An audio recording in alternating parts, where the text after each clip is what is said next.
There is a man called Natsitya. He grew up in a small village near Mount Elgon in eastern Uganda, a place called Nametsi. On March 1st, 2010, Natsitya was at school when the ground opened up behind him. A landslide buried his village, his home, the market, a church. About 400 people died. 3 of them were his brothers. 1 was his sister. Natsitya was 13 years old. After the disaster, his family was relocated to another area, but life there was difficult too. There was no clean water, not enough food, and school fees they couldn't afford. So in 2014, 4 years after losing almost everything, Natsitya went back to the same hillside where the landslide happened, because that land belonged to his family and because he had nowhere else to go. That story is real. It was documented by the International Organization for Migration. And I want you to keep it in your mind for this entire episode, because this is what climate change actually looks like in Uganda. Not a graph, not a polar bear, not a speech at an international conference. A 13-year-old boy returning to the hill that killed his siblings because he has no better option. This is Explain It Like I'm from Uganda. I'm Tobias. And today we're talking about climate change from here, from Uganda, from Africa, the continent contributing the least to the crisis, while carrying some of the heaviest consequences. Let's get into it. Let me start with a number most people don't know. Uganda produces less than 0.1% of the world's greenhouse gas emissions. Less than 0.1%. The entire African continent, all 54 countries combined, produces roughly 3 to 4% of global emissions. The United States alone produces around 14%. China produces roughly 27%. The European Union around 8%. So when we talk about who caused the climate crisis, who spent more than a century burning coal, oil, and gas to industrialize and build wealth, it was not Uganda. It was not Africa. And here's the part that's difficult to sit with. The countries that contributed the least to the problem are often experiencing some of the worst effects of it. Uganda's average temperatures have already risen significantly over the last 50 years. Rainfall patterns that farmers depended on for generations are becoming unpredictable. Droughts last longer, floods arrive harder and faster, seasons don't behave the way they used to. And in a country where around 70% of people depend on farming, that changes everything. This is not just an environmental issue. It's a food issue, an income issue, a survival issue. Now let me explain what climate change actually looks like on the ground in Uganda. First, the rain. Uganda traditionally had 2 rainy seasons each year. Farmers planned their lives around them. They knew when to plant and when to harvest. That predictability is disappearing. Sometimes the rains arrive late. Sometimes they fail completely. Sometimes they arrive all at once and flood the fields instead of nourishing them. A farmer who plants according to the old calendar now risks losing everything. In 2020 alone, floods caused tens of millions of dollars in crop losses in Uganda. And that was just 1 year. Second, landslides. The Mount Elgon region, districts like Bududa, Sironko, and Manafwa, has experienced repeated deadly landslides. Heavy rainfall loosens the soil on steep hillsides until entire sections collapse. In 2010, Natsitya's village was destroyed. In 2018, Bududa was hit again. And here's what people often misunderstand. Many families return to these dangerous hillsides after disasters, not because they're careless, because the land is theirs, because they have nowhere else to go. Third, Lake Victoria. Lake Victoria is the largest lake in Africa and supports millions of people across Uganda, Kenya, and Tanzania. Climate change is affecting water temperatures, water levels, and fish populations. Warmer conditions encourage the spread of water hyacinth, a plant that covers the lake's surface, blocks sunlight, removes oxygen from the water, and damages aquatic life. For fishing communities, that's not an environmental talking point. That's losing both income and food. Fourth, Karamoja. The Karamoja region in northeastern Uganda is already one of the driest parts of the country. Climate change is making those conditions harsher.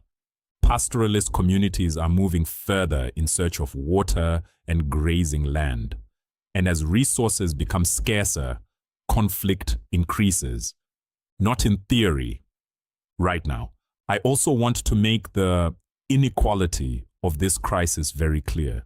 Uganda emits roughly 112 million tons of greenhouse gases each year.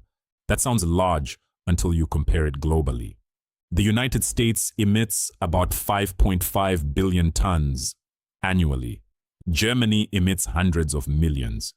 Per person, the average Ugandan produces around 2 tons of emissions per year. The average American produces about 15. So the people contributing the least to the crisis are often the ones dealing with failed harvests, floods, and deadly landslides. In 2019 and 2020 alone, climate-related disasters cost Uganda more than $150 million. That is money that could have gone into schools, hospitals, or infrastructure. Instead, it went into recovering from disasters Uganda did not create. There's an important phrase used in international climate discussions: loss and damage. It refers to the harm countries are already experiencing because of climate change. Not future harm, current harm. At the 2022 Climate Summit in Egypt, governments agreed to create a loss and damage fund to support vulnerable countries.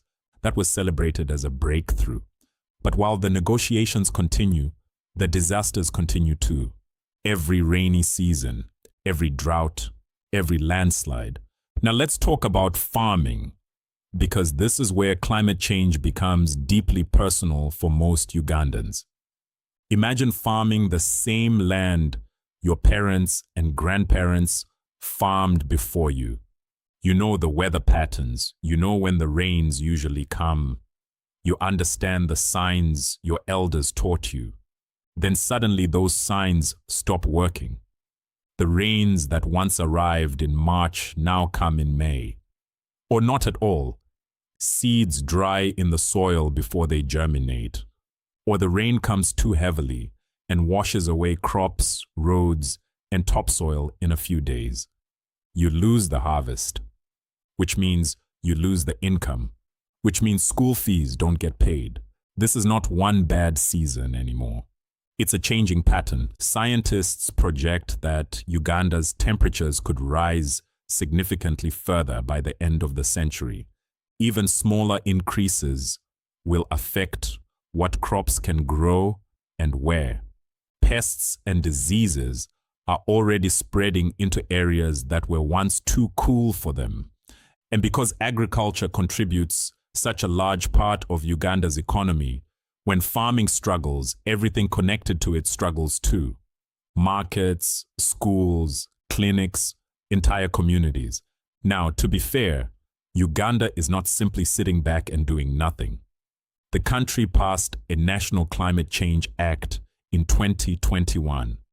There are plans to expand forest cover, improve early warning systems for floods and landslides, and increase access to renewable energy like hydropower and solar.